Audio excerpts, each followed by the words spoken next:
What if Taiwan stopped exporting chips for 30 days? The shock would not begin with empty shelves. It would begin with panic because the world would suddenly realize that smartphones, cars, AI servers, cloud systems, and even military hardware all depend on one tiny bottleneck that most people never think about. Taiwan is not just another country in the chip market. It is one of the most important nodes in the modern economy. And if advanced chip exports stop for a month, the first thing that would break is not production lines alone but confidence. Companies would start counting inventory, executives would start making emergency calls, and governments would start asking a terrifying question: how fragile is everything we built? This is not a story about total collapse. And keep watching, because the first 72 hours are not when the damage looks biggest. They are when everyone realizes they are already too late. In the first 72 hours, the shock would hit markets before it hit consumers. Chip buyers would not wait to see what happens.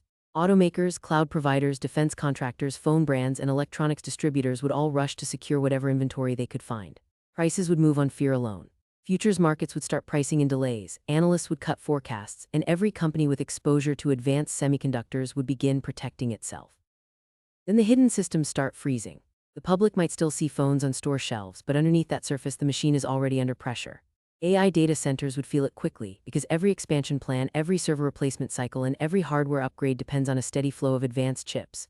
Car companies would become ruthless about priorities. The high-margin models would be protected first, while lower-priority production lines would be slowed or paused. If this kind of hidden vulnerability fascinates you, subscribe and stay with the story, because the next layer is where governments start choosing winners and losers. By the second week, scarcity stops being theoretical and becomes political. When advanced chips are limited, companies and governments do not get equal treatment. Defense systems and strategic infrastructure would almost certainly be protected first, because in a crisis, governments will always prioritize the systems that keep a country functioning. At that point, the market shock becomes impossible to ignore. When chip deliveries are delayed, the effect does not stay inside the semiconductor industry. It spreads into cars, phones, appliances, industrial equipment, and cloud services. Prices rise because companies cannot absorb endless disruption. Some firms pass the cost to customers immediately. Others eat the losses and damage their margins. This is the part most people miss, so if you want more scenarios like this, like the video and keep following the channel. The power is not just in the chips, it is in who gets them first.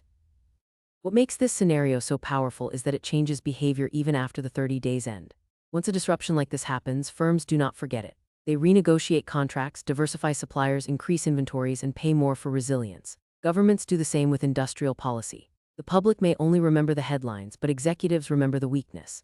That means the real legacy of a chip stoppage is not the temporary shortage. Comment with the country you think would feel this first, because the answer is not always the one people expect. So the real lesson of a 30-day chip freeze is not that the world would instantly collapse. It is that the modern economy is far more concentrated than it looks. A handful of factories, a narrow group of suppliers, and a few strategic regions can influence everything from inflation to military readiness. That is why Taiwan matters so much. Not because it is the center of every headline, but because it sits inside the hidden machinery of global power.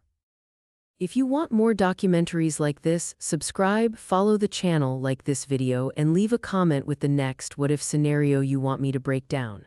That support helps the channel grow, and it tells me exactly which power shift to analyze next. Because the next great shock will not necessarily look like a war or a collapse. It may look like one missing component, one broken route, or one bottleneck the world ignored for too long.